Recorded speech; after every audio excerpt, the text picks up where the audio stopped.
November 15, 1864. Atlanta burns. General William Tecumseh Sherman stands on a ridge.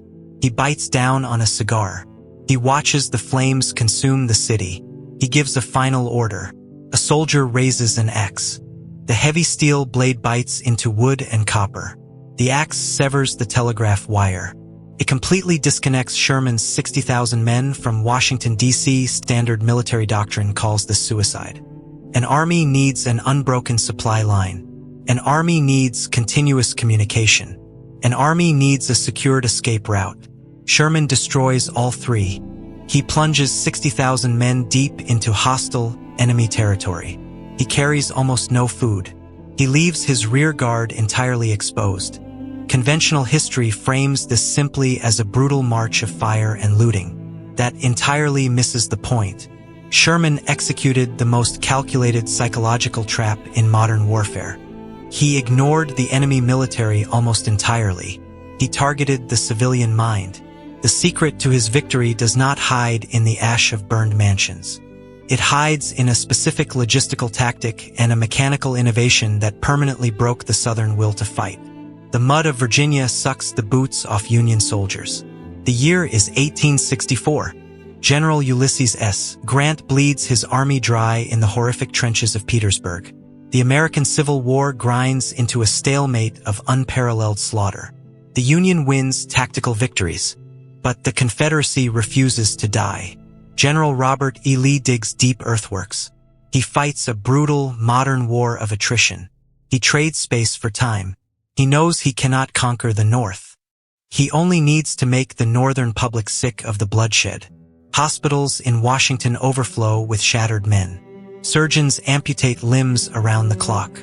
The Northern public reads the daily casualty lists. They grow exhausted. Abraham Lincoln just secured a tense re-election on November 8th. But his political mandate remains incredibly fragile. The Copperhead political faction still demands a negotiated peace. The Union military machine stalls out. Standard warfare fails completely. Why? Because the Union focuses entirely on destroying Confederate soldiers. They fight army against army. William Tecumseh Sherman looks past the muddy trenches of Virginia. He looks hundreds of miles behind the front lines.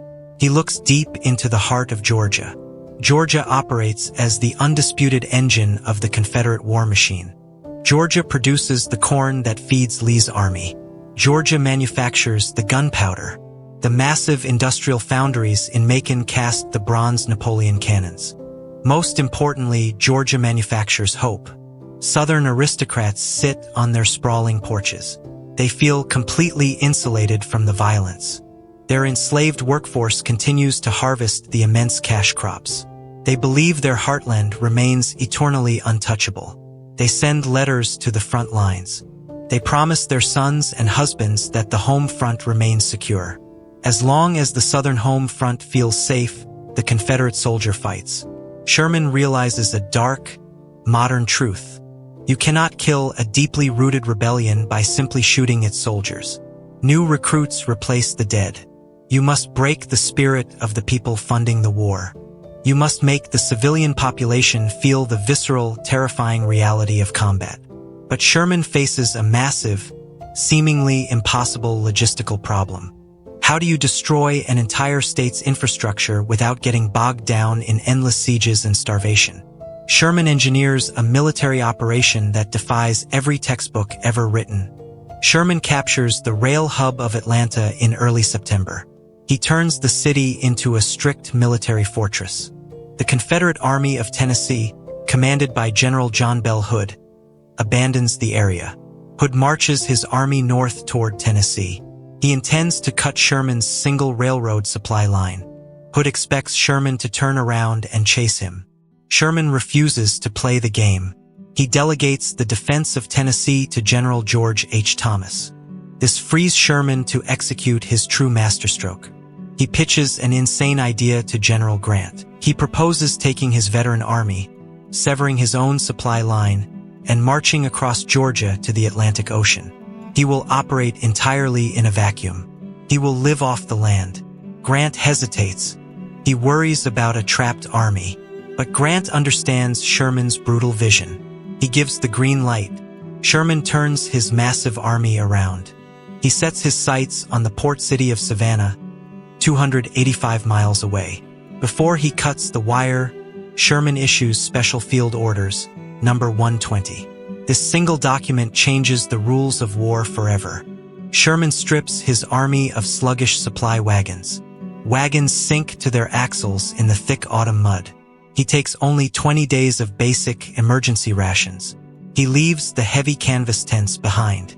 His men will sleep in the freezing rain. For food, he orders his men to forage liberally on the country. He unleashes a terrifying, highly organized force. The soldiers call them the bummers. They are not a disorganized mob. They are a brutally efficient, mathematically calculated machine. Sherman acts as a logistics genius. Before he leaves Atlanta, he studies the 1860 United States Census data. He knows the exact agricultural output of every single county in his path. He knows which Georgia counties produce the most wheat and hogs. He marches his army directly through the richest agricultural veins of the Confederate heartland. The foraging parties ride miles ahead of the main infantry column. They are heavily armed veterans. They perform violent, theatrical destruction to break the civilian mind. They empty the corn cribs. They fill stolen wagons with the winter harvest. They burn the heavy wooden cotton gins to the ground. They smash telegraph dials. They strip the elite planter class of their wealth and their dignity in a matter of hours. But stealing food does not win a war permanently. A surviving farm grows new crops next year. Sherman needs to kill the Confederate logistical network forever. He targets the railroads. In previous campaigns, Confederate engineers proved resilient. They simply bent cold iron rails back into shape and respiked them to the wooden ties. Sherman invents a new, permanent method of industrial destruction. It becomes known as the Sherman necktie. Union troops march up to the tracks. The 1st Michigan engineers and mechanics take the lead. They pry the heavy iron T-rails from the wooden cross ties. They stack the heavy wooden ties into massive bonfires. They ignite the pine wood. They place the iron rails directly across the raging flames. The iron heats up, turns a bright, cherry red. Soldiers grab the unheated ends of the heavy iron rails. They run toward large oak trees. They use massive leverage to twist the red-hot steel completely around the tree trunks. The steel cools. It shrinks. It hardens into a twisted, useless knot. Confederate engineers cannot fix this. They cannot hammer a cold, twisted rail back into a straight line. They lack the massive foundries required to melt the steel down and roll brand new tracks. Sherman permanently amputates the Southern transportation network. No trains mean no food reaches Robert E. Lee in Virginia. The wealthy civilians of Georgia watch their world burn. Confederate General Joseph Wheeler gathers his cavalry to launch a massive ambush. But Sherman anticipates this move. He prepares a devastating operational illusion that completely blinds the Confederate high command. Sherman does not march 60,000 men down a single dirt road. That creates a vulnerable 50-mile traffic jam. He divides his army into two massive wings. General Oliver O. Howard commands the right wing. General Henry Slocum commands the left wing. Sherman creates a terrifying, 50-mile wide front of total destruction. Confederate generals completely panic. The command structure fractures. Where is Sherman actually going? The right wing marches aggressively south toward the industrial hub of Macon. The left wing marches aggressively east toward Augusta. Augusta holds the massive Confederate powder works. The Confederate high command takes the bait. They split their meager defending forces. They rush local militias to garrison the earthworks around Macon. They rush heavy artillery to Augusta. Sherman ignores both cities entirely. He marches his main infantry force straight down the middle. He uses his flamboyant cavalry commander, General Judson Kilpatrick, to launch violent feints on the outskirts of Macon and Augusta. Kilpatrick's troopers burn barns and kick up massive clouds of red dust. They pin the Confederate defenders inside their own forts. They create a massive ghost army. The Confederate high command chases shadows. Sherman's main infantry columns march unopposed through the absolute center of the state. Then, the psychological tension snaps. The two sides meet in open combat. November 22, 1864. The Battle of Griswoldville. A Confederate force of roughly 3,000 men marches out of the heavy earthwork defenses of Macon. They push through the freezing mud. They seek to destroy what they believe is the vulnerable rear guard of Sherman's right wing. They do not find a vulnerable rear guard. They find a veteran Union infantry brigade. General Charles Walcutt commands 1,500 Union soldiers. Walcutt entrenches his men on a small, elevated ridge. They build heavy barricades out of fence rails and logs. The Confederate force advancing through the distant tree line does not consist of regular soldiers. The regular army fights in Virginia and Tennessee. The Georgia Home Guard takes the field. They are old men in their 60s. They are young boys barely 14 years old. They carry obsolete smoothbore muskets and civilian hunting rifles.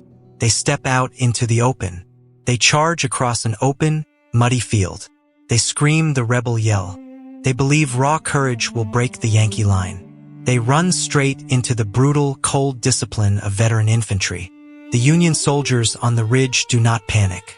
They hold their Springfield rifled muskets steady. They wait until the militia closes the distance. Then the Union officers issue the command. A synchronized, devastating volley of heavy lead tiers across the field. The Union veterans fire with mechanical efficiency. They rip paper cartridges. They ram black powder. They prime the percussion caps. They fire again. The freezing air fills with thick, choking white sulfur smoke. The disciplined volley fire butchers the Georgia Home Guard. The Confederate line disintegrates. The men drop into the mud. They try to reform. They charge a second time. The Union barricades erupt in fire again. Over 500 Confederates fall dead or wounded in minutes. The slaughter is absolute.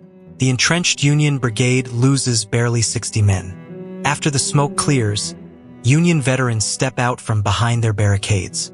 They walk the muddy field. Complete horror sets in.